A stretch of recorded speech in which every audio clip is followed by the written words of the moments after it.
Good evening friends, स्वागत है आपका मुख्यमंत्री अभ्युदय योजना के इस यूट्यूब प्लेटफॉर्म पर। फिजिक्स में कल हम लोगों ने देखा था कुछ इम्पॉर्टेंट क्वेश्चंस जो आपके आए हुए हैं इस बार के जेई मेंस में। ठीक है, अब जेई मेंस के ही कुछ और क्वेश्चन हम लोग ले रहे हैं, उसको भी सॉल्व कर रहे हैं। कल भी मैं क्वेश्चन सॉल्व कराऊंगा। देखिए, इससे आपका होता क्या है, जब आप आए हुए क्वेश्चन को सॉल्व करते हो तो आपका कॉन्फिडेंस बूस्टअप होता है ना, कॉन्फिडेंस बूस्ट होता है। तो जो बच्चे अभी जस्ट 12th पास किए हैं या 11th पास करके इधर हैं, तो वो सब इसको देखें, ज़रूर देखें और समझें चीज़ों को। और जिन्होंने एग्ज़ाम दिया है वो अपना आंसर मैच कर सकते हैं। और अगर मान लो कोई त्रुटि हो रही है तो आप उसको, अपनी त्रुटि को सुधारिए, जो भी आप गलतियाँ कर रहे हैं उसको सुधारिए और अपने रैंक को बेहतर करिए। ठीक है, तो आज की वीडियो में हम लोग लगभग तकरीबन 11 क्वेश्चन सॉल्व करेंगे। तो शुरू के 7 क्वेश्चन मैंने यहाँ पर लिखा है, इन 7 क्वेश्चन को डिस्कस करेंगे हम लोग। ज़्यादा चीज़ें जो हम लोगों ने अभी तक सिलेबस में कवर की हैं उनसे मैं क्वेश्चन लेने की कोशिश किया हूँ, लेकिन आपका एग्ज़ाम है तो एग्ज़ाम में तो हर चैप्टर से क्वेश्चन आएंगे, लेकिन अभी तक पूरा सिलेबस तो हम लोगों ने कंप्लीट नहीं किया है। तो फिर भी कोशिश रहेगी कि जो भी चीज़ें हैं वो सारी चीज़ें आपको समझा के सिखा के की जाए। जो बच्चे 12th पास कर लिए हैं उनके लिए तो चीज़ें आसान होंगी समझनी, क्योंकि बहुत सारी बातें उन्होंने पढ़ लिया होगा। लेकिन जो अभी फ्रेशर हैं उनके लिए थोड़ा सा मुश्किल हो सकता है, लेकिन वो चीज़ों को समझे, को रिलेट करें। ठीक है, चलिए हम लोग पहला क्वेश्चन लेते हैं। पहला क्वेश्चन क्या कह रहा है, a ray of light is incident on a prism at an angle of incident 45 degree and ray is undergoing minimum deviation such that angle of deviation is 30 degree, find angle of prism. ठीक है, देखो आप इस तरीके का कोई एक prism लेते हो, सपोज करो कोई एक इंसिडेंट रे आई, तो आप इस प्लेन पर एक नॉर्मल खींचते हो। ठीक है, इस तरीके से एक नॉर्मल खींचते हो और नॉर्मल के साथ, इस नॉर्मल के साथ जो एंगल बनाती है इंसिडेंट रे, वो आई हम लोग कहते हैं। अब यहाँ से ये फिर आपका क्या होगी, डेविएट होगी ना। यहाँ से क्या होगा इसका, अगर आप कहोगे कि रेयर से डेंस मीडियम में जा रही है, इस तरीके से चीज़ें होती हैं, तो यहाँ से ये इस तरीके से आगे बढ़ेगी और फिर इससे जब बाहर निकलने लगेगी तो आप यहाँ पर नॉर्मल खींचोगे और नॉर्मल से फिर ये इस तरीके से आगे बढ़ जाएगी। नॉर्मल से यहाँ पर जो एंगल बनेगा वो आर होगा, यहाँ पे जो एंगल बनेगा आई होगा। तो इनिशियली ये इंसिडेंट रे अगर कुछ भी ना होता तो ये ऐसे निकल जाती, ऐसे निकल जाती। और अगर, लेकिन निकल कैसे रही है, अल्टीमेटली ये जा कैसे रही, इस डायरेक्शन में जा रही है। तो इसको अगर हम लोग पीछे खींचे, इसी को अगर हम लोग पीछे मिलाएं, तो इसका मतलब ये एंगल ऑफ डेविएशन है, इतना एंगल वो डेविएट कर जाती है। सपोज करो ये डेल्टा है, इतना एंगल वो डेविएट कर जाती है। ठीक है, इतना एंगल वो डेविएट कर जाती है। ठीक है, इतना एंगल वो डेविएट कर जाती है। तो यहाँ, और ये आपका प्रिज्म एंगल ए होता है, ये प्रिज्म एंगल ए होता है। तो आई आर डेल्टा ए में जो रिलेशन होता है वो आप सब जानते होंगे, जो नहीं जानते हैं प्लीज़ उसको नोट कर लीजिए।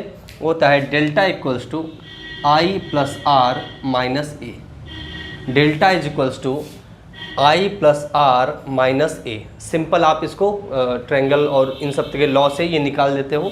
ठीक है, ये फॉर्मूला है, इसको याद रखना है। अब इसमें क्या क्या रहा है, अंडरगोइंग मिनिमम डेविएशन। डेविएशन ये जो डेल्टा है ना, ये मिनिमम है। तो फॉर डेल्टा मिनिमम, ये मिनिमम कब होगा, ये मिनिमम कब होगा, जब आई और आर इक्वल होते हैं। जब आई और आर इक्वल होते हैं तो ये मिनिमम होगा। तो आई आर इक्वल है तो इसको 2i लिख सकते हो माइनस ए, 2i माइनस ए। तो ये फॉर्मूला बन गया आपका, ये फॉर्मूला बन गया आपका। अब इसमें देखो, आप दिया है angle of incident 45 degree, i equals to दिया है 45 डिग्री, एंगल ऑफ इंसिडेंट दिया 45 डिग्री, और दिया है angle of deviation is 30 degree. Delta minimum जो दिया है वो आपका दिया है 30 डिग्री, और आपसे पूछ रहा है ए की वैल्यू। ठीक है, वैल्यूज पुट कर दो।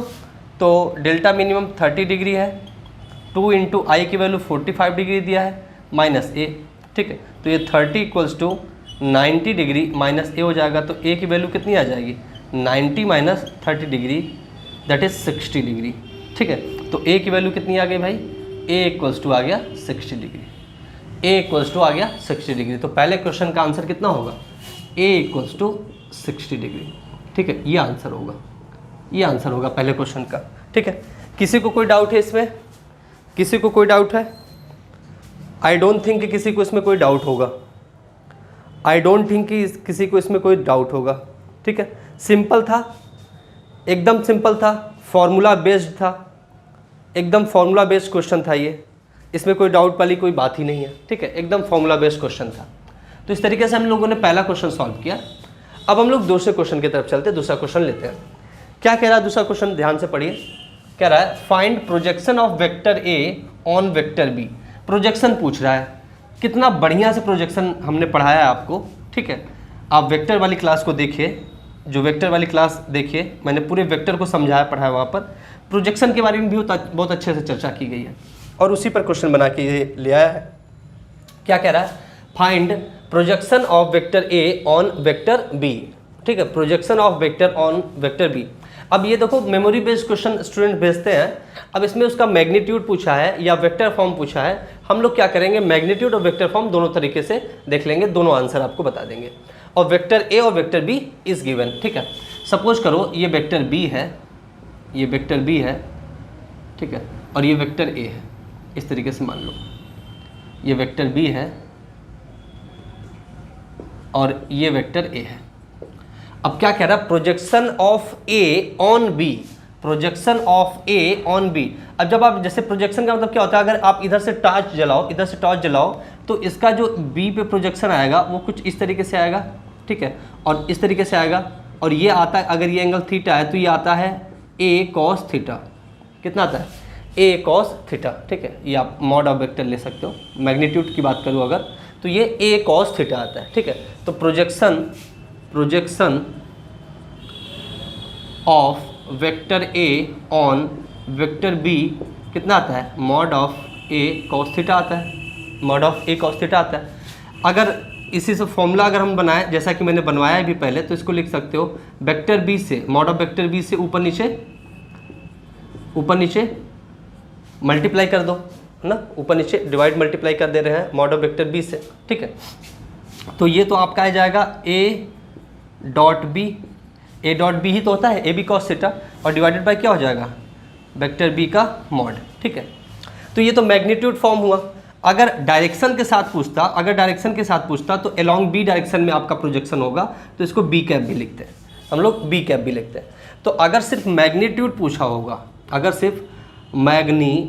पूछा होगा, तो आपका आंसर निकलेगा A dot B divided by mod of vector B से, ठीक है, ये आपका मैग्नीट्यूड आएगा। लेकिन अगर वेक्टर फॉर्म पूछा होगा, ठीक है, तो आपका आंसर आ जाएगा मैग्नीट्यूड, ठीक है, और B cap, magnitude dot B cap, ठीक है। और बी कैप आप जानते ही हो कैसे निकाल लेते हो, किसी वेक्टर का बी कैप कैसे निकलता है, B vector divided by mod of B. अब देखो वेक्टर ए गिवन कितना है बताओ भाई, वेक्टर ए गिवन है आई प्लस जे, और वेक्टर बी गिवन है I plus J plus K, ठीक है। तो अगर बी कैप की वैल्यू निकालनी हो हमें, तो कितना निकालोगे भाई, वेक्टर बी तो आई प्लस जे प्लस के, ठीक है, I plus J plus K divided by mod of vector B. मॉड कैसे निकलेगा, 1 square plus 1 square plus 1 square, तीनों का कोफिशिएंट, तो ये आ जाएगा I plus J plus K cap divided by √3। ये तो क्या आया भाई, ये आया बी कैप, मतलब डायरेक्शन वाले के लिए अगर हमें निकालना होगा, तभी होगा। मैग्नीट्यूड क्या आएगा, A dot B, A dot B क्या होगा, वेक्टर ए कितना है, I cap plus J cap, ठीक है, dot I cap plus J cap plus K cap, ठीक है, ये वेक्टर बी है, divided by mod of vector B. Mod of vector B कितना हो जाएगा, 1 square plus 1 square plus 1 square, ठीक है। इसमें आप डॉट प्रोडक्ट लगाओगे तो आई डॉट आई और जे डॉट जेड मिलेगा, बाकी सब तो जीरो हो जाएगा, तो ये आ जाएगा 1 प्लस 1 डिवाइडेड बाई √3, मतलब ये आएगा 2/√3। अगर सिर्फ मैग्नीट्यूड पूछता, projection of A on B, अगर सिर्फ मैग्नीट्यूड पूछा होगा तो आंसर आएगा आपका 2/√3। लेकिन अगर डायरेक्शन वेक्टर फॉर्म में पूछा होगा, वेक्टर फॉर्म में पूछा होगा तो मैग्नीट्यूड तो आ गया 2/√3।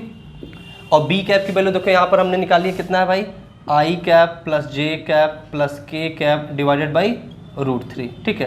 तो अल्टीमेटली अगर इसको लिखना हो तो आप लिख सकते हो 2/3, √3 मल्टीप्लाई हो जाएगा, आई cap plus J cap plus K cap, ठीक है, I cap plus J cap plus K cap. मतलब अगर वेक्टर फॉर्म में पूछा होता, वेक्टर फॉर्म, तो आंसर होता 2/3 आई cap plus J cap plus K cap, ठीक है, I cap plus J cap plus K cap, ठीक है। वेक्टर फॉर्म में ये आंसर होगा। अगर मैग्नीट्यूड पूछा होगा तो आंसर कितना होगा 2/√3। अब जो आपके एग्जाम में पूछा होगा वही आप आंसर टिक कर दोगे, वही आप आंसर टिक कर दोगे, ठीक है। कोई दिक्कत है यहाँ तक? कोई दिक्कत है किसी बच्चे को?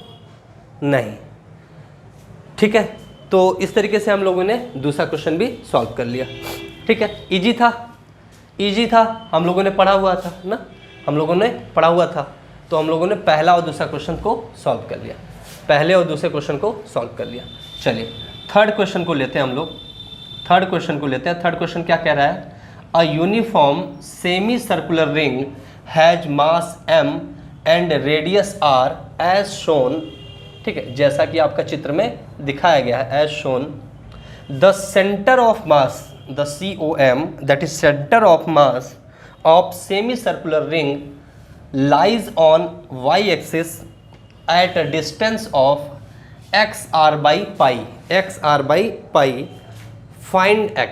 देखो भाई, इस क्वेश्चन को सॉल्व भी करने की ज़रूरत है, सॉल्व भी करने की ज़रूरत है नहीं। अभी कुछ दिन पहले ही मैं सेंटर ऑफ मास पढ़ा रहा था, तो इन सब की वैल्यू मैंने बताई थी ना, इन सब की वैल्यू बताई थी। तो सेमी सर्कुलर रिंग का y एक्सिस पे होता है, अगर इसको सेंटर को हमने 0 0 मान लिया ओरिजिन, तो इसी y एक्सिस पे होता है। और कितनी ऊंचाई पर होता है भाई?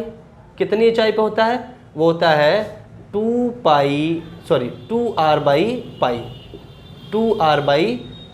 इस डिस्टेंस पे होता है 2r/पाई। हमने कोऑर्डिनेट भी लिखवा था ना, 0,2r/पाई, ठीक है। तो ये आपका वही दिया है कि कितना है भाई, xr/पाई, और वो होता है कितना है 2r/पाई होता है। तो x कितना हो गया? x आपका 2 हो गया। कौन सा आंसर सही हो जाएगा? Option B. x कितना हो जाएगा? 2 हो जाएगा, ठीक है। सिंपल है, ये एकदम सिंपल है, फॉर्मूला बेस्ड था। अगर इसका आपको वैल्यू याद रही होगी, फॉर्मूला याद रहा होगा, तो इसको हल करने में कोई दिक्कत होगी? कोई भी प्रॉब्लम नहीं रही होगी, कोई भी प्रॉब्लम नहीं रही होगी, ठीक है। समझ में आ रहा है? समझ में आ रहा है तो यस सर लिखो, कमेंट में लिखो यस सर लिखो, ठीक है। ये वाला याद करवाया था कि नहीं? ये देखो हमने पढ़ाया था आपको, सेंटर ऑफ मास जब पढ़ा रहा था तो आपके अलग अलग ज्योमेट्री के लिए बताया था मैंने, अलग अलग शेप के लिए बताया था। तो उसमें ये भी बताया था कि 2r/पाई होता है सेमी सर्कुलर रिंग का, ठीक है, 2r/पाई होता है। अब 2r/पाई को ही xr/पाई लिखा, तो x की वैल्यू पूछा कितना होगा? 2 होगा। हो सकता है इंटीजर टाइप में ये पूछा हो, ऐसा हो सकता है इंटीजर टाइप में पूछा हो, मैंने ऑप्शन ऐसे बना दिया, इंटीजर टाइप में हो सकता है पूछा हो। चलिए नेक्स्ट क्वेश्चन देखते हैं, क्वेश्चन नंबर 4 क्या कह रहा है?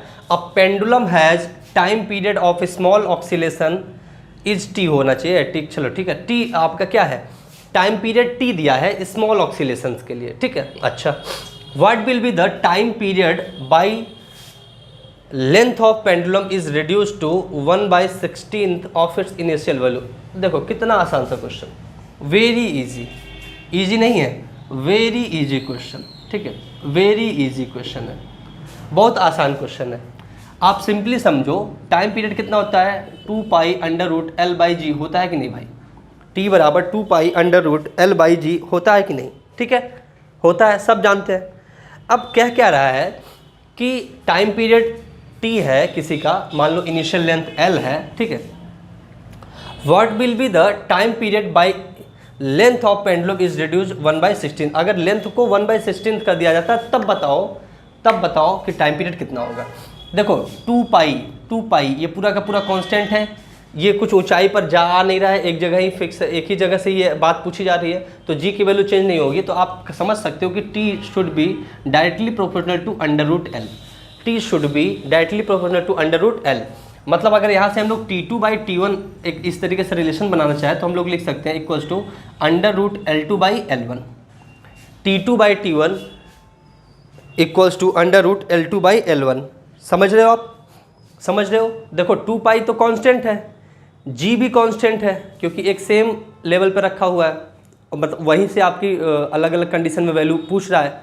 तो T2/T1 निकाल सकते हैं ना, क्योंकि आपका जो टाइम इंटरवल होगा वो डायरेक्टली प्रोपोर्शनल टू हो जाएगा √L के, ठीक है, √L के। तो ये T2/T1 हो गया। अब हम लोग T2 मान रहे हैं कि जो अब नई कंडीशन में है ना, T2 नई कंडीशन का वैल्यू है, T1 क्या है? पहले की कंडीशन क्या है? तो पहले आपका टाइम इंटरवल कितना था? T था इक्वल्स टू L2। पहले अगर हम लोग लेंथ माने L1 है और वो L थी, तो अब लेंथ कितनी हो जाएगी, L/16 हो जाएगी। L/16 वो कह रहा है, ठीक है। तो L से L कैंसिल हो गया, T2 इक्वल्स टू आ जाएगा, इधर इसको क्रॉस मल्टीप्लाई कर दो, T इंटू अंडर रूट आपका 1/16, ठीक है। 1/16 कितना हो जाएगा, 1/4, तो ये हो जाएगा T/4। तो T2 कितना हो जाएगा, T/4। मतलब अब जो उसका टाइम इंटरवल होगा वो कितना हो जाएगा, T/4 हो जाएगा। अब उसका जो नया टाइम इंटरवल, जबकि आपने उसकी लेंथ को 1/16 कर दिया, तो कितना हो जाएगा, T/4 हो जाएगा, ठीक है, T/4 हो जाएगा। किसी को कोई डाउट है भाई इसमें, किसी को कोई डाउट? कोई डाउट नहीं होना चाहिए, ठीक है, किसी को कोई डाउट नहीं है, ठीक है। आगे चले, आगे चले, चलिए। अगर समझ में आ रहा हो तो यस सर लिखिए, यस सर लिखिए। देखिए आपके अभी तक जितने भी क्वेश्चन थे, ये भी आपका, अगर आपको फॉर्मूला याद रहता तो आप आराम से कर सकते हो, कॉन्सेप्ट पता है कर लोगे, ठीक है, फॉर्मूला बेस्ड था कर लेते, ये भी आपका इजी सा कॉन्सेप्ट लगाना था और सॉल्व कर लिया आपने। चलो क्वेश्चन नंबर 5 देखिए, क्वेश्चन नंबर 5 देखिए, जो 5वां क्वेश्चन है उसको देखिए, क्या कह रहा है, find the ratio of de Broglie wavelength of an electron and proton accelerated through the same potential difference given that mass of electron is me, mass of proton is mp। ठीक है, 4 option दिया है, ठीक है, ratio निकालना है आपको de Broglie wavelength का इलेक्ट्रॉन प्रोटॉन का, 4 ऑप्शन दिया है, mp/me, me/mp, √me/mp, √mp/me, ठीक है। देखो जो आपका डी ब्रॉगली वेवलेंथ के लिए फॉर्मूला आप जानते हो, h/p, पढ़ते हो कि नहीं भाई, h/p पढ़ते हो कि नहीं, पढ़ते हो। जहाँ पे p क्या है, मोमेंटम है, जहाँ पे p क्या है, मोमेंटम है।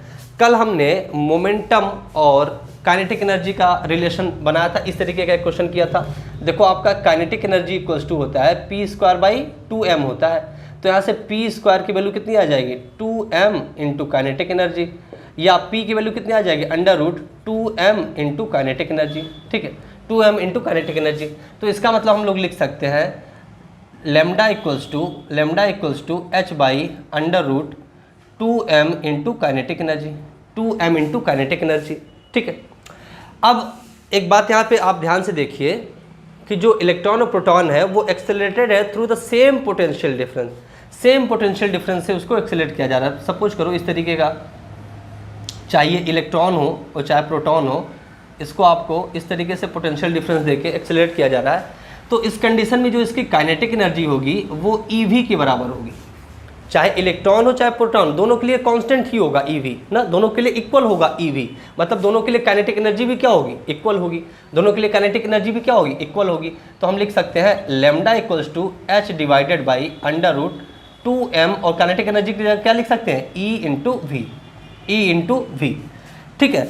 अब देखिए सारी के साथ देखो H2EV ये सब के सब कांस्टेंट है, तो लेमडा जो है वो आपका इन्वर्सली प्रोपोर्शनल हो जाएगा √m के, लेमडा जो है वो इन्वर्सली प्रोपोर्शनल हो जाएगा √m के, ठीक है। मतलब अगर लेमडा ऑफ E/लेमडा ऑफ P लिखना है ना, lambda of electron by lambda of proton लिखना है, तो इसको हम लोग लिख सकते हैं, उल्टा हो जाएगा भाई, 1/, है तो उल्टा हो जाएगा √MP/me, देखो आराम से आपका उत्तर आ गया, लेमडा E/लेमडा P कितना हो जाएगा, √MP/me। कौन सा ऑप्शन बनेगा भाई, ऑप्शन डी सही होगा, MP/me, ठीक है। यही आपसे पूछ रहा था कि डी ब्रॉगली वेवलेंथ का आपको रेशियो बताना है, तो आपने रेशियो बताया, कितना आया भाई, लेमडा E/लेमडा P इक्वल्स टू √MP/me, ठीक है, ठीक है। किसी को कोई डाउट है इसमें, आई डोंट थिंक कि कोई डाउट होगा। देखो लेमडा इक्वल्स टू h/p जानते हो, P को आपने क्या लिख दिया, P को क्या लिख दिया आपने, 2m इंटू काइनेटिक एनर्जी। अब काइनेटिक एनर्जी इस सिचुएशन में EV के बराबर होता है, EV इलेक्ट्रॉन हो चाहे प्रोटॉन दोनों के लिए बराबर होगा, ठीक है। तो आप यहाँ से देख रहे थे जो लेमडा है वो सिर्फ डिपेंड कर रहा है मास पे, लेमडा जो है डिपेंड कर रहा है मास पे। तो आप और कैसा मास पे, मतलब कैसे डिपेंड कर रहा है, इनवर्सली प्रोपोर्शनल है ना, √m के, ठीक, इनवर्सली प्रोपोर्शनल। तो lambda E by lambda P क्या हो जाएगा, उल्टा हो जाएगा भाई, √mp बाई me, ठीक है। यही आपका आंसर है, यही आपका आंसर है, ठीक है। प्रोपोर्शनलिटी वाला कॉन्सेप्ट आप लोग समझते ही हो, ठीक है, ये मैथमेटिकल बात है, इतनी आपकी समझ होगी ही। चलिए नेक्स्ट हम लोग देखते हैं, नेक्स्ट देखते हैं क्वेश्चन नंबर 6। देखिए क्वेश्चन नंबर 6 क्या कह रहा है, एन 80 kg ऑब्जेक्ट, एक 80 किलो का कोई एक ऑब्जेक्ट है, 80 किलो का कोई एक ऑब्जेक्ट है, ठीक है, ब्रॉड डाउन बाई 80 सेंटीमीटर, इसको 80 सेंटीमीटर नीचे लाया जा रहा है, ठीक है। ये 80 किलो का जो ये है ना, इसको यहाँ से यहाँ, ठीक है, यहाँ से यहाँ मान लो 80 सेंटीमीटर है, ये 80 सेंटीमीटर नीचे ले आया जा रहा है, ठीक है, नीचे ले आया जा रहा है, ठीक है, at constant speed, constant speed पर, एट कांस्टेंट स्पीड, ठीक है, कांस्टेंट स्पीड पर नीचे लाया जा रहा है, ठीक है। Find work done by external agent, external agent के द्वारा, एक्सटर्नल एजेंट के द्वारा वर्क डन बताओ, एक्सटर्नल एजेंट के द्वारा वर्क डन बताओ, ठीक है। क्या लगा दो भाई, वर्क एनर्जी थ्योरम लगा दो, वर्क एनर्जी थ्योरम लगा दो। देखो इस पर वर्क कौन कौन कर रहा है, वर्क एक तो कर रहा है आपकी ग्रेविटी, वर्क एक तो कर रहा है ग्रेविटी, और एक कर रहा है एक्सटर्नल एजेंट, एक कर रहा है एक्सटर्नल एजेंट, और कोई कर नहीं रहा। यही आपका चेंज इन काइनेटिक एनर्जी के बराबर होगा, यही आपका चेंज इन काइनेटिक एनर्जी के बराबर होगा, ठीक है। समझ रहे हो क्वेश्चन में क्या कह रहा है कि 80 किलो का एक ऑब्जेक्ट है, उसको 80 सेंटीमीटर नीचे ले आया जा रहा है कांस्टेंट स्पीड से, तो एक्सटर्नल एजेंट के द्वारा किया गया कार्य बताइए। Find work done by external agent. 4 option आपके पास है, 0 प्लस 640 जूल, माइनस 640 जूल, और आपका 640 जूल, ठीक है, ये 4 ऑप्शन है आपके पास। देखो तो शुरू में आपका काइनेटिक एनर्जी 0 थी इनिशियल, और कांस्टेंट स्पीड से ही लाया गया, मतलब आपका कुछ भी हो ना, कोई भी आपका वेलोसिटी चेंज नहीं हो रहा है, तो आपका चेंज इन काइनेटिक एनर्जी क्या हो जाएगा, 0। जब आपकी स्पीड ही चेंज नहीं हो रही है तो चेंज इन काइनेटिक एनर्जी क्या हो जाएगी, 0 हो जाएगी। तो ये टर्म तो आपका 0 हो गया, ठीक है। It means work done by external equals to हो जाएगा minus work done by gravity, work done by external equals to हो जाएगा minus work done by gravity. Work done by gravity कितनी होती है, आपका ग्रेविटी आपका मास इंटू जी ना, m इंटू जी इंटू कितनी हाइट तक ले आए हो, तो h ना, mgh, ठीक है, माइनस मास कितना है 80 kg, g की वैल्यू हम लोग 10 ले लेते हैं, g की वैल्यू 10 मीटर पर सेकंड स्क्वायर ले लेते हैं, h कितना लाया 80 सेंटीमीटर, 80 सेंटीमीटर, सेंटीमीटर को मीटर में चेंज करो, डिवाइडेड बाई 100 से, डिवाइड बाई 100 से, 1 0 2 0 1 0 2 0, ठीक है। 8 मल्टीप्लाइड बाई 80 कितना आ जाएगा 640, कितना आ जाएगा 640 जूल, और किस में आएगा माइनस में। तो work done by external agent, work done by external agent कितना आ जाएगा भाई, माइनस 640 जूल, माइनस 640 जूल। कौन सा ऑप्शन सही होगा, option C should be correct, option C should be correct, option C will be correct ना, ऑप्शन सी सही होगा। आसान क्वेश्चन था, ठीक है, और आसान क्वेश्चन था, आप समझ पा रहे हो उस बात को। क्या लगा दिया आपने, वर्क एनर्जी थ्योरम लगाया, और आपने बड़े ही आसानी से उत्तर कर लिया। वर्क एनर्जी थ्योरम लगाया और बहुत ही आसानी से आपने आंसर कर लिया, ठीक है। वर्क एनर्जी थ्योरम लगा के बहुत ही आसानी से आंसर कर लिया गया, ठीक है। चलिए चलिए नेक्स्ट क्वेश्चन लेते हैं। नेक्स्ट क्वेश्चन क्या है, नेक्स्ट क्वेश्चन क्या है, इसमें कोई डाउट तो नहीं है ना, कोई डाउट हो तो प्लीज़ पूछ लीजिएगा, कमेंट बॉक्स में लिख के आप डाउट पूछ लीजिएगा, इसे डाउट वाली कोई बात नहीं है, एकदम इजी सा क्वेश्चन है। हमने वर्क एनर्जी थ्योरम पे बहुत सारे क्वेश्चन किए हैं, इस तरीके के भी क्वेश्चन उसमें किए गए हैं, ठीक है।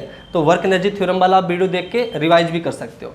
जितनी भी चीज़ें पढ़ाई गई हैं, अगर उनको आपने ध्यान से पढ़ा होगा तो आपने जो भी जितना भी अभी तक सिलेबस में कवर किया और उससे जो भी क्वेश्चन आए, सारे क्वेश्चन आप अटेम्प्ट कर सकते थे, सारे के सारे क्वेश्चन आप अटेम्प्ट कर सकते थे। तो मतलब जो भी अभी तक पढ़ाया गया है बहुत ही वैलिड चीज़ें पढ़ाई गई हैं ना, बहुत बढ़िया चीज़ें पढ़ाई गई हैं।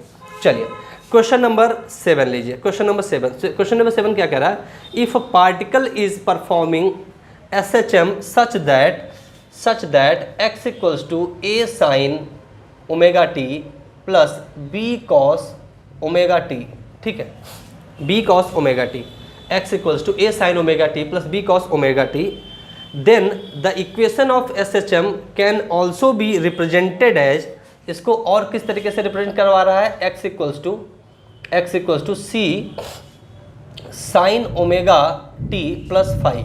कह रहा है कि इसको इसी वाले इक्वेशन को ऐसे भी लिख सकते हो, ठीक है, ऐसे भी लिख सकते हो। फिर कह रहा है सी और फाई की वैल्यू बताओ, तब सी और फाई की वैल्यू बताओ, सी और फाई की वैल्यू बताओ, ठीक है, सी और फाई की वैल्यू बताओ। अगर इस वाले इक्वेशन को ऐसे भी लिख सकते हो तो सी और फाई की वैल्यू बताओ। सिंपल सा है, जब भी ये चैप्टर पढ़ाया जाता है तो ये चीज़ कराई जाती है। जब भी ये चैप्टर पढ़ाया जाता है तो ये चीज़ हर एक मास्टर कराता है, हर एक टीचर कराता है। सिंपल सी बात है। और इसमें कुछ फिजिक्स से लेना देना नहीं है, इसमें फिजिक्स का कुछ भी लेना देना नहीं है, इसमें मैथमेटिक्स की बात है, ट्रिग्नोमेट्री है, ये बेसिक ट्रिग्नोमेट्री है, बेसिक ट्रिग्नोमेट्री है।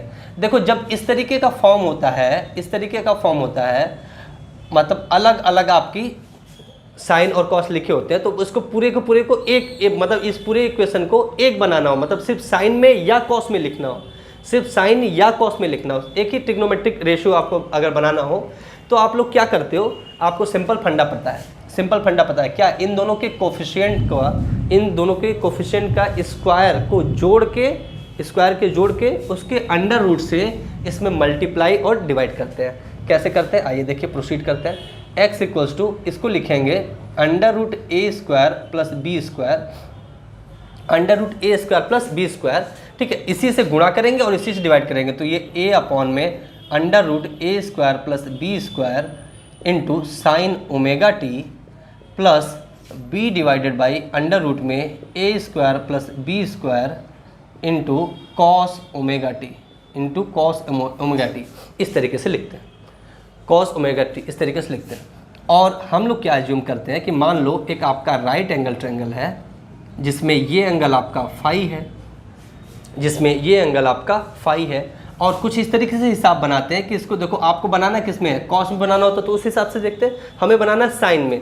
अब इसको साइन ए प्लस बी वाला फॉर्मूला क्या होता है, साइन ए प्लस बी का फॉर्मूला क्या होता है भाई, साइन ए प्लस बी का क्या फॉर्मूला होता है, sign A cos B plus cos A sine B, ठीक है, साइन ए प्लस बी का फॉर्मूला क्या होता है, ये होता है, ठीक है, sign A cos B plus cos A sine B. तो देखो इसमें साइन ए, साइन का तो है कॉस बनाना, तो हमको इसको क्या बनाना है, कॉस ए बनाना है, इसको मतलब कॉस फाई बनाना है, इसको क्या बनाना है, कॉस फाई बनाना है। तो कॉस क्या होता है, ठीक है, बेस बाई हाइपोटेनस, तो ये आपका under root A square plus B square, तो इसको आपको बी कहना पड़ेगा, ठीक, इसको आपको बी कहना पड़ेगा, ठीक है। तो यहाँ से अगर आप देखो तो कॉस फाई कितना हो जाएगा, कॉस फाई कितना हो जाएगा, ए अपॉन में under root A square plus B square, और साइन फाई कितना हो जाएगा भाई, साइन फाई कितना हो जाएगा, B divided by under root A square plus B square हो जाएगा, ठीक है। और अगर टेन फाई देखो तो टेन फाई कितना हो जाएगा भाई, टेन फाई कितना हो जाएगा, टेन फाई हो जाएगा B by A, that is अगर फाई की वैल्यू निकाला जाए तो tan inverse B by A हो जाएगा, ठीक है, tan inverse B by A हो जाएगा। तो फाई की वैल्यू तो हमारे पास आ गई ना, फाई की वैल्यू तो आ गई, फाई की वैल्यू आ गई, बस हमें सी की वैल्यू निकालनी है।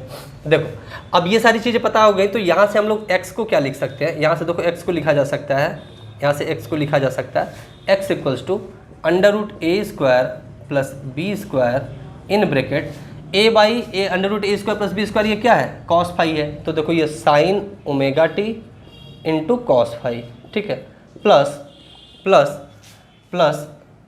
कॉस ओमेगा टी, ये वाला देखो कॉस ओमेगा टी, और B upon under root A square plus B square क्या है, साइन फाई है, तो इंटू साइन फाई, इसको यहाँ मिटा देता हूँ, इसको भी मिटा देता हूँ, ठीक है, इंटू देखो या तो कॉस ओमेगा टी हो गया, B by under root A square plus B square कितना है, साइन फाई, तो साइन फाई लिख दिया, ठीक है, साइन फाई लिख दिया, ठीक है। तो ये देखो ये क्या हो गया, sine A cos B cos A sine B, sine A cos B cos A sine B, तो ये क्या बन जाएगा, ये आपका under root A square plus B square, ये हो जाएगा साइन ए प्लस बी, मतलब sine omega T plus phi हो जाएगा, ठीक है। तो x इक्वल्स टू क्या आ गया, under root A square plus B square sine omega T plus phi, ठीक है, sine omega T plus phi. अब देखो फाई की वैल्यू अगर यहाँ से निकाल लो तो फाई की वैल्यू कितनी हो जाएगा, tan inverse B by A, tan inverse B by A रख देते हैं उसकी वैल्यू भी, तो x equals to under root A square plus B square sine omega T plus tan inverse B by A, tan inverse B by A, tan inverse B by A. अब इसी को compare करना है x equals to C sine omega T plus phi से, ठीक है। तो सी की वैल्यू कितनी हो गई, under root A square plus B square. Phi की वैल्यू कितनी हो गई, tan inverse B by A. कौन सा ऑप्शन सही बनेगा, कौन सा ऑप्शन सही बनेगा, ऑप्शन ए ही ठीक है, ऑप्शन ए ही ठीक है, under root A square plus B square comma tan inverse B by A. ठीक है, सिंपल मैथमेटिक्स थी, इसमें फिजिक्स का कोई लेना देना नहीं था, फिजिक्स का कोई लेना देना नहीं था, ये सिंपल मैथमेटिक्स थी। ठीक है, और आशा करता हूँ ये आप लोग को समझ में आया होगा। ठीक है, चलिए अब हम लोग 4 क्वेश्चन और लेंगे, जैसा कि मैंने वीडियो के शुरू होने पर ही कहा था, हम लोग 11 क्वेश्चन करेंगे इस वीडियो में। चलिए 4 क्वेश्चन और लेते हैं। चलिए हम नेक्स्ट क्वेश्चन लेते हैं, अब अगले 4 क्वेश्चन को देते हैं। ठीक है, अगले 4 क्वेश्चन को सॉल्व करने चल रहे हैं, 8वां 9वां 10वां और 11वां। देखिए 8वां क्वेश्चन क्या कह रहा है, 8वां क्वेश्चन कह रहा है if a ring and a solid cylinder of same mass and radius R released from the top of an inclined plane. कोई एक इंक्लाइंड प्लेन है, इस तरीके से कोई एक इंक्लाइंड प्लेन है, ठीक है, मान लो थीटा डिग्री है, इसके टॉप से क्या किया जा रहा है, रिलीज किया जा रहा है। If the time taken by ring come to the down is t1, ring के द्वारा जो टाइम टेकन हो रहा है, रिंग कितना टाइम ले रहा है, t1 टाइम ले रहा है। ठीक है, नीचे तक आने में रिंग t1 टाइम ले रहा है और सिलेंडर t2 टाइम ले रहा है। ठीक है, आपका जो सिलेंडर है, सिलेंडर t2 टाइम ले रहा है। ठीक है, while both perform pure rolling, दोनों के दोनों प्योर रोलिंग कर रहे हैं, then choose the correct option. मतलब आपको बताना है कौन टाइम ज़्यादा लेगा, कौन टाइम कम लेगा, t1 और t2 में रिलेशन बताना है। आप सिंपली कर सकते हो, अगर आपको प्योर रोलिंग के लिए फॉर्मूला याद हो, ठीक है, फॉर प्योर रोलिंग, ठीक है, या यहाँ पे आप यहाँ पर समझो कि यहाँ से यहाँ तक रोल करके जब आता है तो जो टाइम लगता है, टाइम टेकन, वो होता है अंडर रूट, अगर ये मान लो हाइट 2h है, ठीक है, सॉरी h हाइट है अगर, ठीक है, अगर हाइट के टर्म्स में देखें हम लोग, अगर सपोज करो ये हाइट h है तो ये होता था 2h by G sine square theta, G sine square theta in bracket 1 by K square by R square, K square by R square. ये फॉर्मूला याद है आप लोगों को, ये फॉर्मूला याद है, ठीक है, under root 2h by G sine square theta 1 plus K square by R square, यही होता था। के क्या है भाई, radius of gyration, radius of gyration या गायरेशन वो के है। ठीक है, अब अलग अलग शेप के लिए अलग अलग के होता है। आप देखोगे तो 2h जी साइन स्क्वायर थीटा तो आपका चाहे रिंग हो चाहे सिलेंडर, दोनों के लिए कांस्टेंट है। 2h जी साइन स्क्वायर थीटा रिंग और सिलेंडर दोनों के लिए कांस्टेंट है, तो अल्टीमेटली जो टाइम है वो डायरेक्टली प्रोपोर्शनल होगा 1 plus K square by R square, 1 plus K square plus R square. ठीक है, तो जिसका K square by R square का वैल्यू ज़्यादा आएगा, जिसका K square by R square की वैल्यू ज़्यादा आएगा, उसका टाइम क्या होगा, ज़्यादा होगा, उसका टाइम t ज़्यादा होगा। तो फॉर रिंग हम लोग के निकालते हैं, फॉर रिंग हम लोग के निकालते हैं अगर, तो देखो क्या होता है, M R square equals to M K square. ठीक है, तो यहाँ से m से m कैंसिल आउट हो गया, के स्क्वायर बाई आर स्क्वायर कितना आ जाएगा, 1 आ जाएगा, सॉरी, के स्क्वायर बाई आर स्क्वायर कितना आ जाएगा, 1 आ जाएगा। और for cylinder half M R square equals to कितना होगा, M K square, half M R square equals to कितना होगा, एम के स्क्वायर, एम से एम कैंसिल हो गया, तो के स्क्वायर बाई आर स्क्वायर कितना आ जाएगा, हाफ आ जाएगा। के स्क्वायर बाई आर स्क्वायर क्या हो जाएगा, हाफ आ जाएगा। तो किसके लिए के स्क्वायर बाई आर स्क्वायर ज़्यादा है, रिंग के लिए के स्क्वायर बाई आर स्क्वायर ज़्यादा है, तो टाइम टेकन बाई रिंग जो होगा वो ज़्यादा होगा time taken by cylinder, time taken by cylinder. अब टाइम टेकन बाई रिंग कितना दिया है, t1, तो t1 ज़्यादा होगा t2 से, t1 ज़्यादा होगा t2 से। कौन सा ऑप्शन बनेगा, ऑप्शन ए सही होगा, ऑप्शन ए सही होगा। समझ में आया आपको, समझ में आया, ठीक है, कोई डाउट है इसमें, ठीक है। तो सिंपली आप इसको कर सकते थे, इसमें कोई भी डाउट नहीं होना चाहिए। आपको क्या दिया था कि रोल करके, प्योर रोलिंग में यहाँ से यहाँ आ रहा है, इंक्लाइन टॉप से बॉटम तक आ रहा है, उसमें टाइम कितना लगता है, तो टाइम हम लोग को पता है, आपको ये फॉर्मूला याद होना चाहिए, under root 2h by G sine square theta in bracket 1 plus K square by R square होता है, के रेडियस ऑफ गायरेशन है।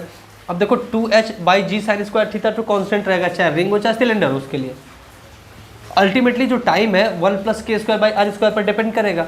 अब जिसका K square by R square ज़्यादा होगा उसके लिए टाइम की वैल्यू ज़्यादा आएगी। तो हम लोगों ने निकाला रिंग के लिए के स्क्वायर बाई आर स्क्वायर की वैल्यू ज़्यादा होगी, तो रिंग आपका सिलेंडर से ज़्यादा टाइम लेगा, that is T1 should be greater than T2। ठीक है, option A will be correct. ठीक है, चलो नेक्स्ट क्वेश्चन नंबर 9 लीजिए। क्वेश्चन नंबर 9 पढ़िए क्या है, देखिए। A wheel is undergoing pure rolling on a horizontal surface as shown. ठीक है, हॉरिजॉन्टल सरफेस पे आपका प्योर रोलिंग हो रहा है। ठीक है, इस तरीके से हम मान लेते हैं। हमने आपको प्योर रोलिंग में बताया भी है कि एक सरफेस चाहिए होता है, प्योर रोलिंग के लिए हमें सरफेस चाहिए होता है। ठीक है, the point on rim of wheel at same horizontal level. Same horizontal level पर पॉइंट होने का मतलब है, देखो ऐसे सेम हॉरिजॉन्टल लेवल पॉइंट होने का मतलब है कि ये आपका सेंटर के सेम आपका हॉरिजॉन्टल लेवल पे हो। तो ये पॉइंट भाई इधर भी मिल सकता है, इधर भी मिल सकता है, ये सेम हॉरिजॉन्टल लेवल पॉइंट है। और वहाँ पर वेलोसिटी कह रहा है जो है under root X into V naught है। देन एक्स की वैल्यू फाइंड आउट करनी है, देखो आप। ठीक है, ये वी नॉट है, ये पॉइंट, और इधर आपका ये पॉइंट भी मिल सकता है। तो देखो for pure rolling VCM equals to क्या होता है, आर ओमेगा होता है। VCM इक्वल्स टू क्या होता है, आर ओमेगा, और यही आपका वी नॉट है। यही क्या है आपका, वी नॉट है। ठीक है, यही क्या है आपका, वी नॉट है। तो अगर इस पॉइंट पे देखो आपका, इस पॉइंट पे देखो, तो इस पॉइंट पे इस डायरेक्शन में आपका वेलोसिटी वी नॉट, और फॉर मतलब ड्यू टू रोलिंग या ड्यू टू आपका रोटेशनल मोशन, क्योंकि ये ऐसे आपका इस तरीके से भी मोशन कर रहा है, इस पॉइंट पे इस डायरेक्शन में जो वेलोसिटी होगी वो कितनी होगी, आर ओमेगा। ठीक है, वो कितनी होगी आपकी आर ओमेगा, और वही आपके वी नॉट के ही इक्वल होगी। ठीक है, तो ये भी वी नॉट, ये भी वी नॉट, तो अल्टीमेटली इसको आपका इस डायरेक्शन में कितना आपका आ जाएगा magnitude, under root V naught square plus V naught square, क्योंकि आपका ये दोनों 90 डिग्री पर होते हैं, तो ये आ जाएगा under root 2 two V naught. ठीक है, तो यही आपकी वैल्यू कितना दिया है, under root X V naught दिया है, तो x की वैल्यू कितनी आ जाएगी, 2 आ जाएगी। x की वैल्यू कितनी आ जाएगी, 2 आ जाएगी। यहाँ भी अगर देखोगे तो इस डायरेक्शन में आपकी वेलोसिटी v नॉट है, इस डायरेक्शन में वेलोसिटी कितनी है, v नॉट है। रोलिंग के कारण इधर आपका आर ओमेगा है, और आर ओमेगा ही v नॉट के बराबर है, तो ये भी v नॉट, ये भी v नॉट, तो इस डायरेक्शन में आपका कितना आ जाएगा, अंडर रूट 2 वी नॉट। ठीक है, तो x की वैल्यू यहाँ से आप कितना निकाल लिए, x की वैल्यू 2 आएगी। ठीक है, आशा करता हूँ आपको ये समझ में आया होगा। ठीक है, आसान सा था, इसमें कोई दुविधा तो होनी नहीं चाहिए। ठीक है, आसान सा था। ठीक है, क्लियर है आपका, चलिए बहुत बढ़िया। चलिए नेक्स्ट क्वेश्चन हम लोग लेते हैं। नेक्स्ट क्वेश्चन क्या कह रहा है, 10th क्वेश्चन पढ़िए। इन 5 minutes a body changes temperature from 75 degree centigrade to 65 degree centigrade at room temperature 25 degree centigrade. What will be its temperature after next 5 minutes? अगले 5 मिनट बाद इसका टेम्परेचर क्या होगा, ये पूछ रहा है। देखो न्यूटन्स लॉ ऑफ कूलिंग होता है ना, वो अप्लाई करते हो आप लोग। तो एक तो एक्सपोनेंशियल वाला फॉर्मूला और एक नॉर्मल फॉर्मूला, रेशियो आपका एवरेज फॉर्मूला होता है, तो उससे क्वेश्चन सॉल्व किया जा सकता है। इसको उसी से सॉल्व किया जा सकता है। क्या फॉर्मूला होता है आपका, T1 minus T2 divided by T equals to K T1 plus T2 divided by 2 minus T surrounding, ये फॉर्मूला होता है। ठीक है, ये फॉर्मूला होता है। आई होप कि ये फॉर्मूला सब बच्चे जानते होंगे। जो नहीं जानते हैं इस फॉर्मूला को पहले नोट डाउन करो।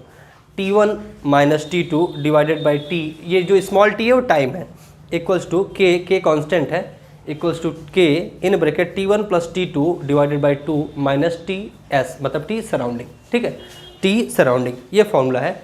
इस फॉर्मूला से इस क्वेश्चन को बड़े ही ईजिली सॉल्व किया जा सकता है। इस फॉर्मूला से इस क्वेश्चन को बड़े ही ईजिली सॉल्व किया जा सकता है। ठीक है, बड़े ही ईजिली सॉल्व किया जा सकता है। अब देखो T सराउंडिंग वही रूम टेम्परेचर दिया है, कितना 25 डिग्री सेंटीग्रेड दिया है। तो फर्स्ट कंडीशन ठीक है। शुरू में इनिशियली आप देखो फर्स्ट कंडीशन में T1 कितना है भाई 75 डिग्री सेंटीग्रेड, T2 कितना है भाई 65 डिग्री सेंटीग्रेड, ठीक है। TS आपको दिया है और T टाइम कितना है भाई 5 मिनट, ठीक है 5 मिनट। यहाँ से हम लोग K की वैल्यू फाइंड आउट कर लेते हैं। देखो रखो भाई T1 कितना 75 minus 65 T2 divided by 5 equals to K in bracket T1 कितना भाई 75 65 divided by 2 minus T surrounding आपका दिया है 25 डिग्री सेंटीग्रेड, ठीक है। तो 25 सॉल्व करो, ये कितना आ जाएगा 10/5 मतलब 2, 10/5 मतलब 2 equals to K in bracket ये कितना आ जाएगा भाई 70 माइनस 25, ठीक है। तो यहाँ से आपका K की वैल्यू कितनी आ जाएगी 2 डिवाइडेड बाई ये इसको घटा लो 45, 2 डिवाइडेड बाई 45, तो K की वैल्यू आ गई 2 डिवाइडेड बाई 45, ठीक है। अब नेक्स्ट कंडीशन क्या है, नेक्स्ट कंडीशन क्या है, अब आपका जो T1 हो जाएगा वो हो जाएगा 65 डिग्री सेंटीग्रेड, क्योंकि अब भाई 75 से 65 तो हो चुका है, अब 65 से कितना और टेम्परेचर गिर जाएगा अगले 5 मिनट में, ठीक है। तो मान लिया ये T2 जो है वो T हो गया होगा ना, T2 T हो गया होगा। टाइम कितना है अभी भी 5 मिनट है, ठीक है, 5 मिनट के लिए करना है। K की वैल्यू हम लोग रख देंगे 2/45, K की वैल्यू कितना रख देंगे 2/45, ठीक है। और TS आप जानते हो जो 25 डिग्री सेंटीग्रेड गिवन है ना। अब वैल्यू सारी पुट कर दो, वैल्यूज इस फॉर्मूले में पुट कर दो। तो T1 कितना भाई 65, T2 कितना T डिवाइडेड बाई T समय कितना है 5, K की वैल्यू कितना रखोगे 2/45 इन ब्रैकेट T1 कितना भाई 65, T2 कितना T divided by 2 minus TS कितना 25, ठीक है। सॉल्व कर लो, ये इससे कटेगा 9 टाइम्स में, ठीक है। 9 का क्रॉस मल्टीप्लाई करो इसमें, 9 का मल्टीप्लाई इसमें करो तो ये कितना हो जाएगा 9 मल्टीप्लाइड बाई 5 आपका आ जाएगा 45, तो दैट इज़ 5, 9 मल्टीप्लाइड बाई 6 तो ये आ जाएगा 8585 ना, 585 माइनस 9 मल्टीप्लाइड बाई T कितना आ जाएगा 9T, ठीक है, इक्वल्स टू ठीक है 585 माइनस 9T इक्वल्स टू इस 2 का अंदर मल्टीप्लाई करोगे तो देखो ये वाला 2 कैंसिल हो जाएगा और इसमें आपका 25 में 2 से मल्टीप्लाई तो 50 हो जाएगा, ये 2 कैंसिल हो गया तो इधर बचेगा 65 प्लस T माइनस इधर क्या हो जाएगा 50, ठीक है, इधर हो जाएगा 50, ठीक है। ये 9T ये T 9T इधर जाएगा तो T के साथ जोड़ के 10T हो जाएगा, ठीक है, 10T हो जाएगा। 65 में से 50 घटेगा तो 15 आएगा, अब 15 प्लस है इधर जाके घट जाएगा इसमें से तो ये बचेगा 570, ठीक है 570। इस 0 से ये 0 कैंसिल हो गया तो T इक्वल्स टू आया कितना 57 degree centigrade, T equals to कितना आ गया 57 डिग्री सेंटीग्रेड। कौन सा ऑप्शन सही होगा, option B will be correct, option B will be correct, ठीक है, ऑप्शन बी सही होगा, ठीक है। T की वैल्यू कितनी आ गई 57 degree centigrade, 57 degree centigrade, T की वैल्यू कितनी आ गई 57 डिग्री सेंटीग्रेड, ठीक है भाई, क्लियर है यहाँ तक, किसी को कोई डाउट नहीं होगा। तो होता क्या है जो जेई एडवांस का पेपर होता है वहाँ पर तो एक्सपोनेंशियल का यूज हो भी जाता है, लेकिन मैंने ऐसा देखा है ज़्यादातर आपके क्वेश्चंस में जब जेई मेंस का क्वेश्चन होता है तो आपको इस फॉर्मूले से भी क्वेश्चन सॉल्व किया जा सकता है, इजीली सॉल्व कर सकते हैं। चलिए नेक्स्ट क्वेश्चन लेते हैं हम लोग। ये फॉर्मूला आप लोग याद कर लीजिएगा ना, ये फॉर्मूला बहुत इंपॉर्टेंट है, इसको याद कर लीजिएगा। नेक्स्ट क्वेश्चन लेते हैं, क्वेश्चन नंबर 11 और आज का ये आखिरी क्वेश्चन है, आज का ये आखिरी क्वेश्चन है। चलिए लीजिए क्वेश्चन नंबर 11, पढ़िए क्वेश्चन नंबर 11 क्या कह रहा है। A bullet of mass 4 gram, bullet of mass 4 gram is shot from a gun of mass 4 kg। मान लो इस तरीके से आपका एक गन है ये, ठीक है, ये गन है और इससे बुलेट फायर हो रही है,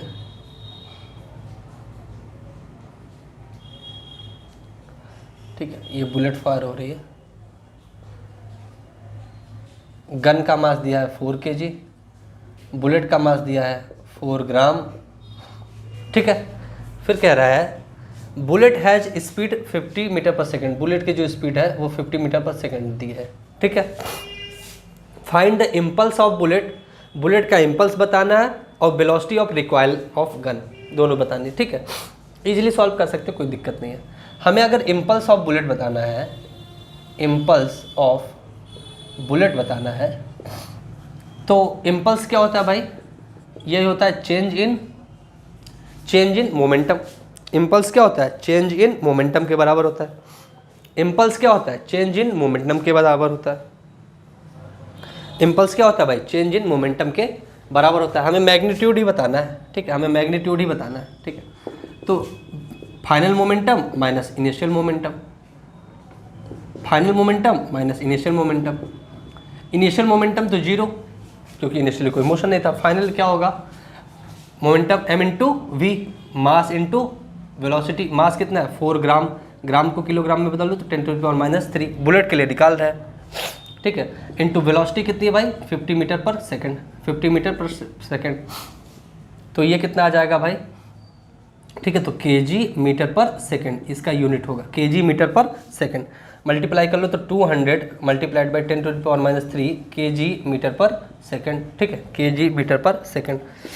इसको आप करोगे तो ये आ जाएगा 0.2 kg मीटर पर सेकेंड, 0.2 kg मीटर पर सेकेंड। ये आ जाएगा इम्पल्स आपका, किसका, impulse of the bullet, impulse of bullet. ये आ गया इम्पल्स ऑफ बुलेट। इसमें कोई डाउट है, कोई डाउट नहीं हो, कोई डाउट नहीं है। अब आपको velocity of recoil of gun, velocity of recoil of gun पूछा जा रहा है। क्या लगा दोगे भाई, कंजर्वेशन ऑफ मोमेंटम लगा दोगे, कंजर्वेशन ऑफ मोमेंटम लगा दोगे। देखो क्योंकि external forces, net external force zero है, तो आपका जो P फाइनल होगा वो P इनिशियल के बराबर होगा। P फाइनल जो होगा वो P इनिशियल के बराबर होगा। कोई दुविधा है भाई इसमें, कोई दिक्कत है ना। P फाइनल जो होगा P इनिशियल के बराबर होगा। इनिशियली जीरो था, फाइनल देखो किसका किसका लिखोगे, गन का और बुलेट का। सिस्टम का आप लेते हो ना, पूरा का पूरा सिस्टम का लेते हो। ठीक है, सिस्टम का जो फाइनल मोमेंटम है, सिस्टम का जो initial momentum, initial zero, final के लिए लिख रहे हो। ठीक है, गन का और बुलेट का, बुलेट का देखो तो मोमेंटम आपने अभी लिखा ही था, बुलेट का फाइनल मोमेंटम लिखा ही था, कितना आया था 0.2 आया था। बुलेट का फाइनल मोमेंटम कितना आया था 0.2, तो लिख ही लेते हैं, बुलेट का 0.2 आ गया। प्लस गन का लिखते हैं, गन का लिखते हैं। गन का कितना होगा भाई, गन का कितना होगा, गन का मास इंटू एक्सेलरेशन, मास कितना है 4 kg। ठीक है, बुलेट का तो आपने 0.2 अभी लिखा ही था, ये मोमेंटम ही तो लिखा था, इम्पल्स आया था लेकिन फाइनल मोमेंटम था, इनिशियल तो जीरो था, तो आपका चेंज वही होगा फाइनल के बराबर है, तो फाइनल आपने लिखा था 0.2, ये तो आपका हो गया बुलेट का। गन का लिखो, मास कितना 4 kg, मास कितना 4 kg इंटू वेलोसिटी कितनी v, इंटू वेलोसिटी कितनी v, तो v इक्वल्स टू आ जाएगा -0.2 डिवाइडेड बाई 4, -0.2 डिवाइडेड बाई 4, या ये आ जाएगा 0.05 माइनस में। और माइनस मतलब आप समझ रहे हो, रिकॉइल वेलोसिटी तो नेगेटिव ही होगी ना, अपोजिट डायरेक्शन में, तो उसको हम पॉजिटिव ही ले लेते हैं। ठीक है, तो 0.05 ये हो जाएगा मीटर पर सेकेंड, मीटर पर सेकेंड। शायद ऑप्शन आपका सेंटीमीटर पर सेकेंड में दिया था, तो सेंटीमीटर में बदलोगे क्या हो जाएगा, 100 से मल्टीप्लाई कर दोगे तो ये आ जाएगा 5 सेंटीमीटर पर सेकेंड आ जाएगा, 5 सेंटीमीटर पर सेकेंड आ जाएगा। ठीक है, तो यही आपकी रिकॉइल वेलोसिटी आ जाएगी, यही आपकी क्या आ जाएगी, गन की रिकॉइल वेलोसिटी आ जाएगी, गन की रिकॉइल वेलोसिटी आ जाएगी। ठीक है, ये आ जाएगी गन की रिकॉइल वेलोसिटी। समझ रहे हो ना आप। तो फाइनल मोमेंटम आपने क्या लिखा, देखो ये आपका है बुलेट का मोमेंटम, ये है बुलेट का मोमेंटम, और ये मोमेंटम किसका है भाई, गन का है। ठीक है, बुलेट का हमने अभी निकाला ही था तो लिख दिया, ये देखो यही तो आपका फाइनल मोमेंटम निकाला था, ये पूरा पूरा इनिशियल तो जीरो था, तो ये 0.2 आ रहा था, 0.2 रख दिया। गन का mass into velocity m into V. ठीक है, यहाँ से वेलोसिटी आ गई, माइनस में आएगा क्योंकि आप रिकॉइल है मतलब पीछे जाता, तो पॉजिटिव हमने वैल्यू रख दी क्योंकि हमें आपका मैग्नीट्यूड लेना है, तो 0.05 मीटर पर सेकेंड आया। ठीक है, 0.05 मीटर पर सेकेंड आया। अब सेंटीमीटर पर सेकंड में शायद ऑप्शन दिया था, बच्चे बता रहे थे, तो 5 सेंटीमीटर पर सेकंड ये आंसर हो जाएगा। ठीक है, ये गन की आपकी रिकॉइल वेलोसिटी हो जाएगी, ये बुलेट का इम्पल्स हो जाएगा 0.2 kg मीटर पर सेकंड। ठीक है, तो इस वीडियो में यही 11 क्वेश्चन हम लोग लिए और इसको सॉल्व किया। कल भी हमने क्वेश्चन काफ़ी किए थे, 8 मतलब 10 शायद क्वेश्चन किए थे, आज भी 11 क्वेश्चन किए, तो 20-21 क्वेश्चन हम लोगों ने 2 वीडियो में कवर किए। ठीक है, और आशा करता हूँ आपको चीज़ें समझ में आई होंगी। चलिए अगले वीडियो में मिलते हैं और इस और क्वेश्चन को सॉल्व करते हैं। कल एक बार मैं फिर से आपको वीडियो जो लेकर आऊँगा उसमें भी क्वेश्चन सॉल्व कराऊँगा। ये बहुत इंपॉर्टेंट होता है क्वेश्चन सॉल्व करना। प्रीवियस ईयर के क्वेश्चन पेपर जो आप प्रिपरेशन कर रहे हो आपके लिए बहुत इंपॉर्टेंट होता है, और जो देकर आए हो आप इस बात को समझते हो कि कितना ज़्यादा इंपॉर्टेंट होता है। ठीक है, चलिए अगली वीडियो में मिलते हैं, तब तक के लिए धन्यवाद।